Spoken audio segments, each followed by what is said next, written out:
ሰላም ሰላም እንደምን አላችሁ ውድ ተመልካቾቻችን። እንግዲህ በባለፈው ስለ መንፈሳዊ ሕይወት የተወሰኑ ቪዲዮዎች ሰርተን ነበረ። ከዛ የቀጠለ ቪዲዮ ዛሬም ይኖረናል። ታዲያ የዛሬ ቪዲዮአችን አራተኛ ክፍል ይሆናል ማለት ነው። ዛሬ በዋናነት እናወራባቸዋለን ብዬ ያሰብኳቸው ነገሮች አራት ሜጀር የሆኑ ነገሮች ናቸው። እነዚህ ከጸሎት ጋር ተያይዘው ልናስተውላቸው የሚገቡን ነገሮች ናቸው። እንዴት ነው መጸለይ ያለብን? ምንድን ነው መጸለይ ያለብን? መቼ ነው መጸለይ ያለብን? እና የት ነው መጸለይ ያለብን የሚሉት ነገሮች ዛሬ በዋናነት ጠቅለል አድርገን እናያለን፣ እንማማርባቸዋለን። ታዲያ በዚህ ቪዲዮ ትልቁ ዓላማዬ ምናልባትም ሚስ አንደርስታንዲንግ ካለ ጸሎት የት ነው መጸለይ ያለብን፣ እንዴት ነው መጸለይ ያለብን፣ ምንድን ነው መጸለይ ያለብን የሚለውን ነገር በክርስቲያኖች ዘንድ ብዙ ጊዜ ስለሚጠየቅ እነዚህን ጥያቄዎች በደንብ ይመልሳል ብዬ አስባለሁ። ነገር ግን ያው እንደተለመደው ግልጽ ያልሆነ ነገር ካለ በኮመንት ማሳረፍ ትችላላችሁ። ታዲያ ይህ ቪዲዮ ለብዙ ወጣቶች ይጠቅማልና በጣም ለብዙ ወጣቶች ሼር እንድታደርጉልኝ ላይክ እና ሰብስክራይብ ደግሞ እንድታደርጉ አዲስ ከሆናችሁ ጋብዛችኋለሁ። አሁን በቀጥታ ወደ ሀሳባችን እንሄድ። በዚህ የመጀመሪያ አስቀድመን ልናየው ብዬ ያሰብኩት ነገር እንዴት ነው መጸለይ ያለብን የሚለውን ነገር ነው። በዋናነት እንግዲህ ብዙ ኦርቶዶክሳውያን ብዙ ጊዜ እንዴት ነው መጸለይ ያለብን የሚለውን ነገር ያው የራሳቸው መላምት ወይም የራሳቸው ትንሽ ከተለያየ አካላት የሚያገኙት የተወሰነ እውቀት ሊኖር ይችላል። እንደ ኢትዮጵያ ኦርቶዶክስ ተዋሕዶ ቤተክርስቲያን አስተምሮ መሰረት ጸሎት ከፈጣሪ ጋር ያለ ቀጥተኛ ግንኙነት ወይም ምስጢራዊ የሆነ ምልልስ ነው የሚለውን ነገር በባለፈው እንግዲህ ሞር ዲስክራይብ አድርገን አይተናል። ታዲያ ይህን ነገር እንዴት ነው መሆን ያለበት? ብዙ ጸሎታችን የማይሰማው በፈጣሪ ዘንድ የማይቀርብ የማይደርሰው ለምንድን ነው የሚለው የብዙዎች ጥያቄ ነው። ታዲያ እንዴት ብንጸልይ ነው ፈጣሪ የሚሰማን? እንዴት ብናደርግ ነው የተሻለ ነገር በረከት ሊያሰጠን ጥያቄያችን ሊመለስልን የሚችለው የሚለውን ነገር ዛሬ እናወራበታለን ማለት ነው። እንደ ቤተክርስቲያናችን አስተምሮ መሰረት ጸሎት በፈጣሪ ዘንድ ተቀባይነት እንዲኖረው የሚከተሉት ነጥቦች ማድረግና ልብ ማለት አስፈላጊ ነው። እንግዲህ ቤተክርስቲያን መጀመሪያ የዝግጅት ምዕራፍ የሚባል ነገር ታዘጋጃለች። ቤተክርስቲያኗ እንደምታስተምረው ዝግጅት ምዕራፍ የሚለው ነገር ምንድን ነው? ጸሎት ከመጀመራችን በፊት ልባችንና አእምሯችን ማረጋጋት ይገባናል። ይቅርታ ማድረግ፣ በልባችን ውስጥ ለምንም ቂም ሳይኖር የሰውን በደል ይቅር ብለን መጀመር አለብን። እንግዲህ መጽሐፍ ቅዱስ በጣም በተደጋጋሚ ከሚናገረው ነገር መባህ እንድታቀርብ ስትመጣ ምናልባትም ወንድምን ያስቀየምከው ይቅር ያላልከው ሰው ትዝ ቢልህ ተመልሰህ ሄደህ ወንድምን ይቅር በል፣ ከዛም መባውን ታስገባለህ ይላል። ታዲያ ከዚህ ጋር ተያይዞ እንግዲህ የዝግጅት ጊዜ ነው ይኛው። ልባችን ማንጻት፣ ሰውነታችን፣ አካላችን፣ አእምሯችን መሰብሰብ። እንግዲህ በጣም ያስደነገጠን ነገር ወይ የሆነ ነገር ሊኖር ይችላል። ታዲያ ከዛ ጋር ተያይዞ አእምሯችን እየተረበሸ ተደጋጋሚ ወደዛ ነገር ትኩረት ሊያደርግ ስለሚችል እሱን ከመሆኑ በፊት ጸሎት ከማድረጋችን በፊት እሱን ማረጋጋት፣ በደንብ ወደ እግዚአብሔር ፊት እንደምንቀርብ ማመን ሊኖርብን ይችላል ማለት ነው። ሌላኛው ንጽሐ ስጋና ንጽሐ ነፍስ ነው። እንግዲህ እንደሚታወቀው ንጹህ ስጋ ማለት ከእንደዚህ ከተለያዩ ነገሮች የነጻ ብንሆን የሰውነታችን የልብሳችን ንጹህ መሆን መቻል አለበት። ነፍሳችን ደግሞ ከተለያየ እሳቤ ከመጥፎ ነገር ሀሳቦች መውጣት መቻል አለበት፣ አእምሯችን ማለት ነው። ቦታ ጉዳይ ከዝግጅት ምን የሚካተት እንጂ በኋላ በደንብ በሰፊው የምናየው ነገር ይሆናል። ጠብቁኝ። የሚቻል ከሆነ በቤት ውስጥ ለጸሎት የተለየ ቦታ ወይም ምስል ያለበት ክፍል ለይቶ ማዘጋጀት የተሻለ ነው። የጸሎት ስርዓት አቀማመጥ አለው።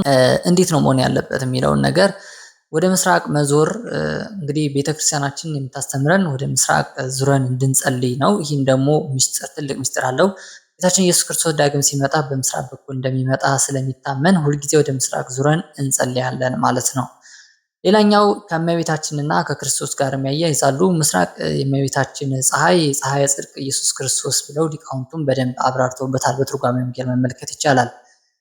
ሌላኛው በመስቀል ምልክት ማማተብና መጀመር ነው። እንግዲህ ጸሎት ስንጀምር በስመ አብ ወወልድ ወመንፈስ ቅዱስ አሐዱ አምላክ ብለን መጀመር ሊኖርብን ይችላል ማለት ነው። መቆም፣ ጸሎት ስናደርግ በዋናነት ቤተክርስቲያን የምታስተምረው ሰው ቁሞ እንዲጸልይ ነው። ነገር ግን መቆም ያልቻለ ወይም የተለያየ ችግር ያለበት ሰው ግን ቁጭ ብሎ መጸለይ ይችላል። ቁጭ ብሎ መጸለይ የማይችል ሰው ደግሞ ተጋድሞ ወይም ደግሞ አልጋ ላይ ሆኖ መጸለይ ይችላል። እዚህ ላይ ችግር የለውም። ሌላኛው መስገድ ነው። ስግደት እንደየጸሎቱ ሊለያይ ይችላል። ስግደት ያለባቸው ጸሎቶች አሉ፣ የሌለባቸው ጸሎቶች አሉ። እነሱ እንግዲህ ከአባት ንስሐ ጋር በደንብ ዲስከስ ማድረግ ነው። ከበዓላትና ከእሁድ ውጭ ያሉት እንግዲህ ቀናቶች ምናልባትም ስግደት ሊኖርብን ይችላል ማለት ነው። ከጸሎት በኋላ ነው እንግዲህ ብዙ ጊዜ ስግደት የተለመደ በቤተክርስቲያናችን አስተምሮ መሰረት። ሌላኛው ጉዳይ የጸሎቱ ይዘት ምን ይሁን የሚለው ነገር ነው፣ ወይም ቅደም ተከተሉ እንዴት ይሁን ነው። ይህ ምናልባትም የብዙ ኦርቶዶክሳውያን ጥያቄ ሳይሆን አይቀርም። ኦርቶዶክስ ጸሎት አራት ዋና ዋና ክፍሎች መያዝ አለበት ብላ ታስተምራለች። የመጀመሪያው ነገር ምስጋና ነው። ሁለተኛው ንስሐ፣ ሶስተኛው ልመና፣ አራተኛው አማላጅነት። ምን አልኳችሁ? ምስጋና፣ ንስሐ፣ ልመናና አማላጅነት ማለት ነው። እንግዲህ ቤተክርስቲያናችን እንደምታስተምረን ለአበው ሊቃውንትም እንዳሳዩን ከሆነ መጀመሪያ አንድ ሰው ለጸሎት ሲቀርብ እግዚአብሔርን አመስግኖ ለዚች ሰዓት ለዚች ደቂቃ ያደረስከኝ፣ ብዙዎች ባንቀላፉባት ሰዓት እኔ እንዳመሰግን የረዳኸኝ ጌታዬ ሆይ ተመስገን፣ ከሞት ከብዙ ነገር የጠበቅከኝ፣ እስከዚህ ሰዓት ያደረስከኝ ፈጣሪ ኢየሱስ ክርስቶስ ሆይ ተመስገን ብሎ ጸሎቱን መጀመር ይጠበቅበታል ማለት ነው። ሁለተኛ ያለው ንስሐ ነው። የሰራነውን ኃጢአት መናዘዝና ምህረትን መለመን ይገባናል። እንግዲህ በማወቅም ባለማወቅም በስህተትም በድፍረትም በሐሳብም በአካልም የምንሰራቸው የተለያዩ ስራዎች ሊኖሩ ይችላሉ። የተለያዩ ኃጢአቶች ይኖራሉ። እነዛ ነገሮች እግዚአብሔር አስቀድሞ ከነዛ ነገሮች ነፃ እንዲያወጣን ስለ ንስሐ እንለምናለን ማለት ነው። ሌላኛው ልመና ነው። እንግዲህ ምናልባት በህይወታችንና በዘመናችን እንዲከናወንልን እንዲሆንልን ለቅዱስ ስጋውና ለደሙ ክብር እንድንበቃ መንግስት ወራሽ እንድንሆን የሚያስችለን ልመና እንለምናለን። ለራሳችን ለቤተሰባችን የሚያስፈልገን በጸሎት መጠየቅ ሊኖርብን ይችላል ማለት ነው። እንግዲህ ሶስተኛው ልመና ነው። አራተኛውና ዋነኛው የመጨረሻው አማላጅነት ነው። አማላጅነት ማለት ምን ማለት ነው? አማላጅ ማለት ለማኝ፣ አስታራቂ፣ አንዱ ለአንዱ ዋስ ጠበቃ መሆን እንደማለት ነው። ታዲያ አማላጅነት እንዴት አንድ ሰው ለአንድ ሰው ይጸልያል ወይ ካላችሁ፣ በትክክል ይጸልያል። አማላጅነት ማለት መጸለይ ማለት ነው። ወይም ምልጃ ማለት ጸሎት ከማለት ከሆነ አንዱ ለአንዱ ይጸልያል፣ አንዱ የበረታውን ላልበረታውን ይጸልያል ማለት ነው። ቅዱስ ጳውሎስ እንግዲህ ለቆሮንቶስ ሰዎች ሲጽፍላቸው እናንተም ስለኔ በደንብ በትምህርት ተጋ ዘንድ እናንተን ለማስተማር በደንብ ከጌታዬ ጋር ቅርብ እንደሆን ትጸልዩልኛላችሁ፣ ጸልዩልኝ እያለ ተደጋጋሚ ጽፍላቸው እንደነበር መጽሐፍ ቅዱስ እንግዲህ እማኝ ምስክራችን ነው ማለት ነው። ታዲያ አማላጅነት ለማን ነው ምልጃ የምናቀርበው የሚለውን ለታመሙት፣ ለሞቱት፣ ለሀገር፣ ለዓለም ስለ ሰላም መጸለይ ሊኖርብን ይገባል። ምናልባትም ሀገር ድንበር ስለሚጠብቁ ወታደሮች፣ በጸሎት ለማይተጉ ነገሮችን ላልተመቻቹላቸው ነጋዴዎች፣ ለእነዚህ ሁሉ ልንጸልይ ይገባል ማለት ነው። እንደ አጠቃላይ ለህዝበ ክርስቲያን ሁሉ የበረታ ይጸልያል። ምንድነው መጸለይ ያለብን የሚለው ነገር ደግሞ አሁን እንይ። መደበኛ የጸሎት መጻሕፍት በቤተ ክርስቲያን ከሚታወቁት በስርዓት ከታዘዙ ጸሎቶች መካከል እንግዲህ በዋናነት የሚጠቀሱት እነዚህ የሚከተሉት ናቸው። አቡነ ዘበሰማያት አባታችን ሆይ፣ በሰላመ ቅዱስ ገብርኤል እመቤታችን ሆይ፣ ውዳሴ ማርያም፣ መዝሙረ ዳዊት፣ ሰይፈ ስላሴ፣ ሰይፈ መለኮት የመሳሰሉት እንግዲህ ሰው እንደ ብርታቱና እንደ ሰዓቱ እንደ ጸሎት ልምዱ እነዚህ ነገሮች ሊያደርስ ይችላል ማለት ነው። ምናልባት በጣም ጊዜ የሌለው በጣም የሚቸኩል ሰው እንግዲህ አቡነ ዘበሰማያትና መዝሙረ ዳዊት ብቻ ወይም አቡነ ዘበሰማያትና የዕለቱ ውዳሴ ማርያም ብቻ ሊያደርግ ይችላል። በጣም የተለመደው የቤተክርስቲያናችን ጸሎት ብዙ ምዕመናን በጠዋት ተነስተው የሚያደርጉት እንግዲህ በዋናነት አቡነ ዘበሰማያት፣ ውዳሴ ማርያም እና መዝሙረ ዳዊት ነው። አቡነ ዘበሰማያት ስንል በሰላመ ቅዱስ ገብርኤልን ጨምሮ ማለት ነው። ሌላው ሰይፈ መለኮትና ሰይፈ ስላሴ እንደየልምዳችሁ እንደየእንትኑ ሊደርስ ይችላል ማለት ነው። እንደ ኦርቶዶክስ አስተምሮ መሰረት መቼ ነው መጸለይ ያለብን የሚለውን ነገር ሁለተኛ ርዕሳችን ነው። መቼ መጸለይ ያለብን? ቤተክርስቲያን ያወጣችው ሕግ አለ። እንደ ክርስቲያን በቋሚነት ሊጸለይባቸው የሚገቡ 7 የጸሎት ሰዓታት አሉ። እነዚህ ሰዓታት በቅዱስ ዳዊት ስለ ጽድቅ ፍርድ በቀን 7 ጊዜ አመሰግናለሁ መዝሙር 118 ቁጥር 164 ላይ የተመዘገበ ቃል ነው። ወይም በግዕዙ ሰብአ ለዕለትየ እሴብሐከ ብሎ መዝሙረ ዳዊት በቀን 7 ጊዜ አመሰግናለሁ ይለዋል። በሚለው ቃል መሰረት እንግዲህ ቤተክርስቲያናችን እነዚህ የጸሎት ሰዓታት በሰባቱ ከፋፍላ ታስተምራለች። ታዲያ 7ቱ የጸሎት ሰዓታት እያንዳንዳቸው የራሳቸው ጥልቅ መንፈሳዊ ምስጢርና በዚያ ሰዓት የሚደርሱ የተለዩ ጸሎቶች አሏቸው። እነዚህ ጸሎቶች፣ ስርዓት፣ ምስጢሮች በጣም ረቂቅ የሆኑ ነገሮች አሏቸው። እንግዲህ እናያለን፣ እያንዳንዳቸው እናያቸው። እነዚህን ሰዓታት ጠብቆ መጸለይ ከእግዚአብሔር ጋር ያለን ግንኙነት ሞር የጠነከረ እንዲሆን እግዚአብሔር በደንብ እንዲሰማን ምናልባትም ላለን ጥያቄዎች በደንብ መልስ ለማግኘት ይረዳናል ማለት ነው። እንግዲህ በዋናነት የመጀመሪያው ሰዓት ብለን እንጀምርና ከጠዋቱ አንደኛ ነግህ ይባላል። ነግህ ማለት ንጋት ወይም ከጠዋቱ 12 ሰዓት ያለው ነው። እንግዲህ ከጠዋቱ 12 ሰዓት ያለው ክርስቲያኖች ለምንድን ነው መጸለይ ያለባቸው በዚህ ሰዓት የሚባለው? ሚስጥሩ ምንድን ነው ካላችሁ አዳም የተፈጠረበት ሰዓት ናት። ሌላኛው ጌታችን በጲላጦስ ፊት የቆመበትና የትንሣኤው ብርሃን የታየበት ሰዓት ነው። በዚህ ምክንያት ሚስጥሩ ይህ ነው። የሚጸለዩ ጸሎቶች የዘወትር ጸሎት፣ ውዳሴ ማርያም፣ የዕለቱ ማለት ነው። መዝሙረ ዳዊት ምናልባት 10ሩ መዝሙር የሚባል ነገር አለ። 10 መዝሙር የሚባለው ለማታውቁ እንግዲህ ከአንድ መዝሙር 2 መዝሙር እያለ አንድ ንጉስ ሲሞላ 10 መዝሙር ይሆናል ማለት ነው። እንግዲህ ከአንድ ጀምሮ እስከ 30 ያለውን ነው የየዕለቱ መዝሙረ ዳዊት ይደገማል። የሰኞ የማክሰኞ የሚባል ነገር አለው። እንግዲህ ሌላ ጊዜ ምናልባት እሱን ማየት ሊኖርብን ይችላል ማለት ነው። ሌላው ልመናው አምላኬ ሆይ ከሌሊቱ ጨለማ ወደ ቀኑ ብርሃን እንዳወጣኸኝ ነፍሴ ከኃጢአት ጨለማ አውጣልኝ ተብሎ ይጸለያል ማለት ነው። ሌላኛው ሁለተኛውና ደግሞ የሰለስት ነው። ከረፋዱ 3 ሰዓት የሚጸለዩ ጸሎት ነው። ሚስጥሩ ሔዋን የተፈጠረችበት ነው። ጌታችን የተገረፈበትና መንፈስ ቅዱስ በሐዋርያት ላይ የወረደበት ሰዓት ነው ማለት ነው። እንግዲህ በዚህ ሚስጥር መሰረት በ3 ሰዓት ይጸለያል።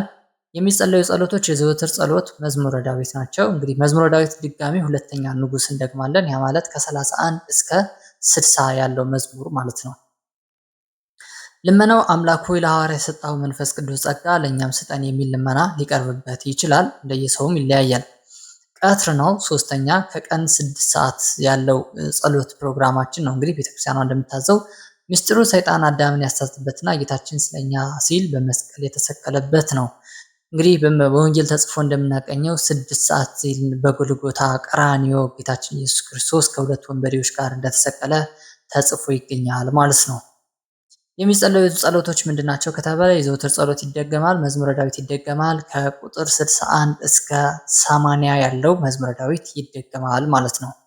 ሌላኛው ተሰዓት ነው። ተሰዓት 9 ሰዓት ነው። እንግዲህ ከቀኑ 9 ሰዓት ሚስጥሩ ጌታችን በመስቀል ላይ ሳለ ቅድስት ነፍሱን ከስጋው የለየለበትና የሰው ልጆች ሁሉ ከጠላታችን ከዲያብሎስ ማርኮ ነፃ ያወጣበት ከጥንተ ኃጢአታችን ወይም ከጥንተ ተአብሶ ነፃ ያደረገበትና ነፍሱን ራሱ እና በአባቱ ፈቃድ የሰጠበት ሰዓት ስለሆነ ነው።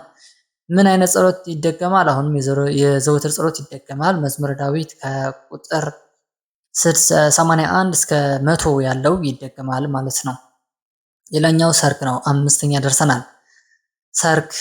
ሰርክ ከቀኑ 11 ሰዓት ያለው ነው። እንግዲህ ሚስጥሩ ጌታችን ከመስቀል ወርዶ ወደ መቃብር የወረደበት ነው። እንግዲህ እንደምታስታውሱት በዮሐንስ ወንጌልም ተጽፎ እንደሚገኘው ጌታችን ኢየሱስ ክርስቶስ ተሰቅሎ ነፍሱን ሰጥቶ ከተወሰኑ ሰዓታት በኋላ በ11 ሰዓት ኒቆዲሞስና ዮሴፍ ዘአርማትያስ የተባሉ ሁለቱ አውርደው ስጋውን ገንዘው እንደቀበሩት እንግዲህ መጽሐፍ ቅዱስ ያስረዳል። ከዛ ጋር ተያይዞ ሚስጥሩ የ11 ሰዓቱ ጌታ ኢየሱስ ስለኔ ስትል ሞት፣ ስለኔ ስትል ተቀበርክ እያልን እናመሰግናለን። በዚህ የዘወትር ጸሎት ይደገማል። እንዲሁም መዝሙረ ዳዊት ከ101 እስከ 120 ያለው ድረስ ይደገማል ማለት ነው። 6ኛ ንዋም ነው። ንዋም ከመተኛት በፊት ያለው ነው። ምናልባት ወደ 3 ሰዓት አካባቢ ሊሆን ይችላል እንደየሰው። ምናልባት አንዳንድ ሰው 3 ሰዓት አካባቢ ሊተኛ ይችላል፣ አንዳንዱ ደግሞ ሊያመሽ ይችላል። ግን ሞስት ፕሮባቢሊቲ ከ3 እስከ 4 ሰዓት ባለው ውስጥ የሚደረግ የጸሎት ነው ማለት ነው። እንግዲህ ምስጢሩ የጌታችን የሞቱና የትንሣኤው መታሰቢያ ነው። እንቅልፍ የሞት መነሳት ዳግም የትንሣኤ ምሳሌ መሆኑን ያስረዳል ማለት ነው። ምን አልኳችሁ? እንቅልፍ የሞት መነሳት ደግሞ የትንሣኤ ምልክት መሆኑን አስረድተን በዚህ ምስጢር መሰረት ይጸለያል። የዘወትር ጸሎት መልክአ ማርያም፣ መዝሙረ ዳዊት ከ121 እስከ 150 ያለው ይደገማል ማለት ነው። 150 መዝሙረ ዳዊት ነው ያለው በቤተክርስቲያናችን። የበረቱ ሰዎች በቀን 150ውን እንግዲህ እንደዚህ አድርገው ይደግማሉ ማለት ነው። ያልበረቱ ደግሞ እንዴት ይሆናል የሚለው ነገር በኋላ እናየዋለን። መንፈቀ ሌሊት ከሌሊቱ 6 ሰዓት ነው። ሚስጥሩ ጌታችን የተወለደበት ነው፣ የተነሳበትና ዳግም ለፍርድ የሚመጣበት ሰዓት ነው። እንግዲህ የተወለደበት የተነሳበት ለፍርድ የሚመጣበት ከሌሊቱ 6 ሰዓት ነው ተብሎ በአበው መምህራኖቻችን እንዲሁም ደግሞ በተለያዩ የሚስጥር ቤተክርስቲያኖች ይነገረናል ማለት ነው። በዚህ ሰዓት የሚጸለዩ መጽሐፍቶች ሰይፈ ሥላሴ፣ መልክአ ኢየሱስ፣ አርጋኖን ተብሎ እነዚህ ነገሮች ይደገማሉ ማለት ነው። የሌሊቱ 6 ሰዓት ላይ ልመናው አምላክ ሆይ በድንገት ስትመጣ በተዘጋጀ ልብ እንድገኝ እርዳ የሚል የንቃት ጸሎት ይጸለያል። በዚህ ሰዓት ለየት የሚያደርገው ከሌሎች ሰዓታት ይልቅ በተለይ የሌሊቱ ክፍል እግዚአብሔር በጣም ጸሎታችን ይሰማል ተብሎ ይታሰባል። ይህም የሆነበት ምክንያት እግዚአብሔር ሰዓታት ስለሚመርጥ ሳይሆን አእምሯችን በጣም ይሰበሰባል። ሌሊት ላይ የሚረብሸን ነገር ድምፅ ምናምን አይኖርም። ታዲያ አእምሯችን ከተዘጋጀና በደንብ አእምሯችን ከተሰበሰበልን በደንብ ለመጸለይ እንችላለን። ያኔ እግዚአብሔር በደንብ ጸሎታችን ከልብ መሆኑን ይመለከታል። ምናልባትም ለጥያቄዎቻችን መልስ ሊሰጠን ይችላል ማለት ነው እና በሌሊቱ ሰዓት ላይ በጣም ብዙዎች አባቶቻችን በሌሊት ተነስተው ይሰግዱለታል። እንደ ማሳሰቢያ ማድረግ ያለብን እነዚህ ሁሉ ጸሎቶች በየሰዓቱ ማድረስ ለጀማሪ ወይም በስራ ለተጠመደ ሰው ከባድ ሊሆን ይችላል። እንግዲህ በጣም ብዙ ህፃናት የሚያሳድጉ፣ የሚያስተምሩ፣ የሚማሩ፣ ስራ የሚሰሩ በዓለም ላይ ብዙ ስራ ያለባቸው ሰዎች ምናልባት እንደ ቤተክርስቲያን አስተምሯችን ቢበዛ 3 ጊዜ ከዛ ደግሞ ካነሰ ደግሞ 2 ጊዜ ሊጸልዩ ይገባል። እንግዲህ የጠዋቱ የነግሁና የማታው ሲባል ከንዋም በፊት ያለው ማለት ነው። እንግዲህ እነዚህ ሁለቱ ግዴታ አንድ ኦርቶዶክስ ሊጸልይባቸው ይገባል ተብሎ ይታሰባል። ምናልባት ከበረታ የ9 ሰዓቱ የጌታችን ኢየሱስ ክርስቶስ ሞቱን አስመልክቶ ያለውን ሰዓት ሊጨምር ይችላል፣ ወይ ደግሞ የሌሊቱ 6 ሰዓት ትንሣኤውን አስመልክቶ ያለውን ሊጨምር ይችላል ማለት ነው። እና ስለ መዝሙረ ዳዊትና ስለ ሌሎች ጸሎቶቻችሁ ደግሞ እንግዲህ ይህን ያክል መዝሙረ ዳዊት በቀን መድገም ስለማትችሉ ቢያንስ ግን ምን መድገም እንዳለባችሁ ከአባት ንስሐ ጋር በደንብ በዲቴል ማውራት በደንብ ከነሱ በቀኖና መሰረት እንዲሰጧችሁ ማድረግ የተሻለ ምርጫ ይሆናል ማለት ነው። እንደ ኦርቶዶክስ አስተምሮ መሰረት የት ቦታ መጸለይ አለብን? ይህ ሶስተኛ ርዕሰ ጉዳያችን ነው። የት ነው መጸለይ አለብን? ብዙዎች በቤት እንጸልይ፣ በቤተክርስቲያን እንጸልይ፣ ገዳማት ሂደን እንጸልይ የሚለውን ነገር የብዙዎች ጥያቄ ነው። ታዲያ እነዚህ ጥያቄዎች አሁን ጠቅለል አድርገን እንመልሳቸው። በኢትዮጵያ ኦርቶዶክስ ተዋሕዶ ቤተክርስቲያን አስተምሮ መሰረት ጸሎት በማንኛውም ቦታ ሊደረግ ቢችልም እግዚአብሔር በሁሉ ቦታ ስላለ ወይም ኦምኒፕሬዘንት ነው ብለን ስለምናምን በሁሉም ቦታ ሊደረግ ይችላል ማለት ነው። ይበልጥ በክርስትና ስርዓት አላቸው ተብለው የሚታመኑባቸው የተመረጡ ቦታዎች ግን አሉ። እነዚህ ለምንድን የተመረጡ ከተባለው አእምሮን ከመሰብሰብ አንጻር፣ የመንፈስ እርጋታን ከማግኘት አንጻር፣ ቅዱስ ቦታ ከመሆኑ አንጻር በጣም የተለዩና የተከበሩ ቦታዎች ሊኖሩ ይችላሉ። ቤተክርስቲያን ቅዱስ እግዚአብሔር ማደሪያ ነው ብለን ስለምናምን በዋናነት እንግዲህ የመጀመሪያው ቤተክርስቲያን ሄዶ መጸለይ በጣም የተሻለ በረከት ያሰጣል። ቤተክርስቲያን ከሁሉ በላይ ለጸሎት የተመረጠች የተቀደሰች ቦታ ናት።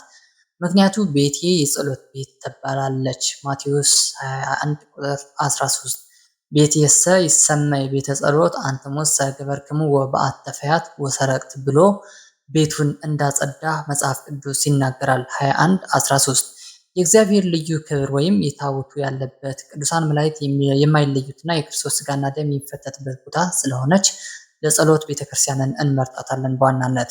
ደግሞ በቤተክርስቲያን የሚደረግ ጸሎት ከሌላው ቦታ ይልቅ ቶሎ ይሰማ፣ የበረከት የፈውስ ረድኤትም አለው። እንግዲህ ስለዚህ ቤተክርስቲያን ጸሎት ሄዶ ስለመጸለይ ጉዳይ አባ ገብረ ኪዳን በአንድ ወቅት በአንድ ስብከታቸው በሰፊ ያስተምረውበት ነበረ። ምናልባትም ያንን ቪዲዮ ካገኛችሁት በደንብ ብትጠቀሙበት መልካም ነው ብዬ ሬከመንድ አደርጋለሁ።